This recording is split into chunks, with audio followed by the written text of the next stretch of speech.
Headline News, I'm Cindy Close. Iran and Iraq are fighting again in the Persian Gulf despite recent peace efforts. Shipping sources say Iraqi planes hit a Cypriot-flagged tanker last night. That ship was reportedly on a shuttle run between Iranian oil export terminals at Karg Island in the northern Gulf. It is the first confirmed Iraqi strike since Baghdad announced it resumed raids against Iranian shipping on Wednesday. 2 U.S. airmen are missing in the Gulf of Oman after their attack jet crashed during a routine training mission yesterday. Helicopters are searching the waters for the pilot and bombardier who were stationed on the aircraft carrier USS Ranger. Navy officials say the A-6E intruder jet was not involved in combat when it crashed. After decades of arms buildups, the superpowers have now paved the way to rid the world of medium-range nuclear missiles. At a news conference yesterday, President Reagan unveiled the basic terms of the agreement between the U.S. and the Soviets. That agreement, which is a basis for negotiations, was reached after days of intense talks. More from Carl Rochelle. The treaty would require the U.S. to dismantle 332 short and medium-range missiles owned by the U.S., but stationed in West Germany, Britain, Italy, and Belgium, and targeted on the Soviet Union. 108 of the U.S. missiles are Pershing 2As. The remainder are ground-launched cruise missiles. In addition, West Germany has agreed to dismantle its Pershing 1A missiles if the U.S. and the Soviets finalize their agreement.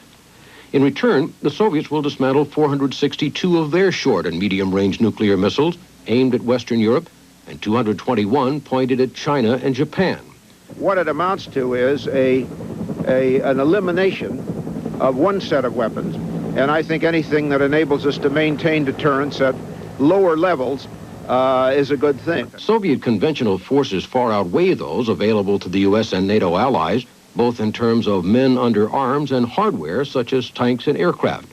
There is debate here in Washington whether the removal of all medium and short-range nuclear missiles from Europe leaves the U.S. and NATO in an inadequate military position. The military part of it, to the extent it exists, is really in the wrong direction. The idea of just taking out nuclear weapons and leaving the conventional balance, which heavily favors the Soviets, leaving that alone is not the right direction to go.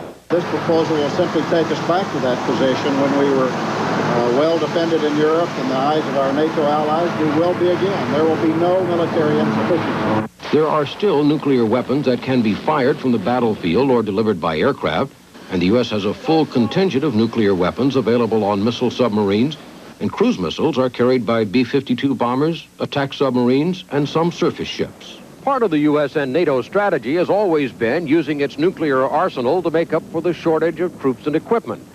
Removal of the missiles does not totally take away that alternative, but it could step up pressure on the U.S. and the Soviets to reach an agreement on reduction of conventional forces.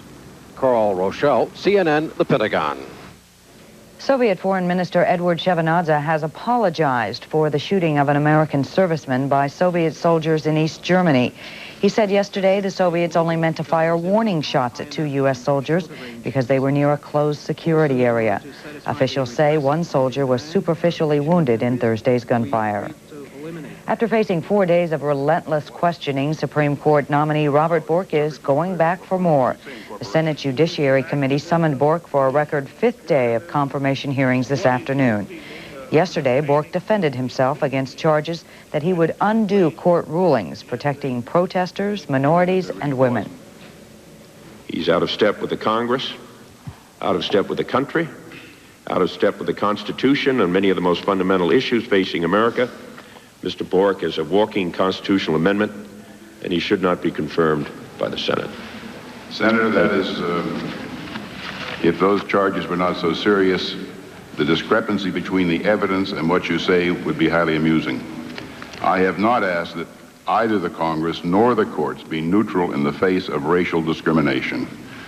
I have upheld the laws that outlaw racial discrimination. I have consistently supported Brown against Board of Education in my writings long ago.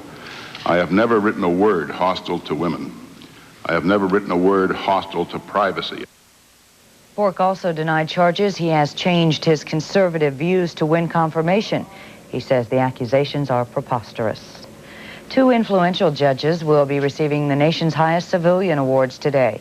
President Reagan will present the Medal of Freedom to former Chief Justice Warren Burger and U.S. Appeals Court Judge Irving Kaufman. Today's Washington Post says the White House arranged for Kaufman to receive the medal after he agreed to retire. The administration reportedly wants to replace the liberal judge with a conservative. Beryl Sprinkle, head of the Reagan administration's Council of Economic Advisors, is stepping down. The White House says he's resigning for personal reasons, effective in November. Sprinkle had reportedly sought the chairmanship of the Federal Reserve over the summer. However, Mr. Reagan appointed Alan Greenspan instead. Pope John Paul II is wrapping up his U.S. tour. He arrived last night in Detroit. Today, John Paul will visit Polish Americans and celebrate Mass at the Pontiac Silverdome. Tomorrow, he will be in Western Canada to visit Indians at Fort Simpson. Whip Fraser reports. It's as though the Mackenzie and the Liard, the majestic northern rivers that meet at Fort Simpson, stopped flowing for 3 years, and time stood still until now, until the Pope was ready to return to Fort Simpson. The huge log teepee is still standing, and 5,000 people are preparing to meet the Pope here on Sunday, to meet him and to pray with him. It seems everything is as it was 3 years ago, before the fog rolled in, keeping the Pope's plane from landing. The disappointment so evident among these people was shared around the world. Hail Mary, full of grace, the Lord is with you. And it was shared by the Pope himself, who promised to return. And while the Pope makes his way back to Fort Simpson, native people, in their own way, are also returning. The tents go up quickly. This is not unusual for people who spent much of their lives living on the land in hunting and fishing camps.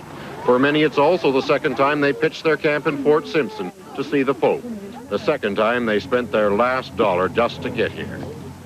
So we tried again this year, see if we can make it. Think he's gonna? I think so. This gathering, like 1984, is seen as a reconciliation between the church and the native people. There was a time when the church viewed drum dancing around a fire as a pagan ritual. But more and more, the church is accepting native spiritual beliefs, making it easier for the people to accept the church. The people are getting more and more involved in their church, and oh yes, and their own way, not the white way, but their way.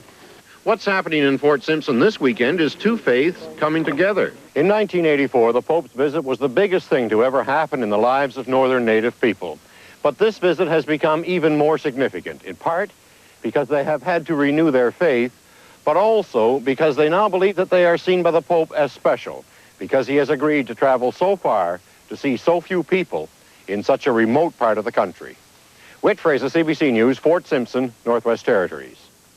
The federal government is bringing AIDS patients and experts to television. We'll have a report when Headline News continues.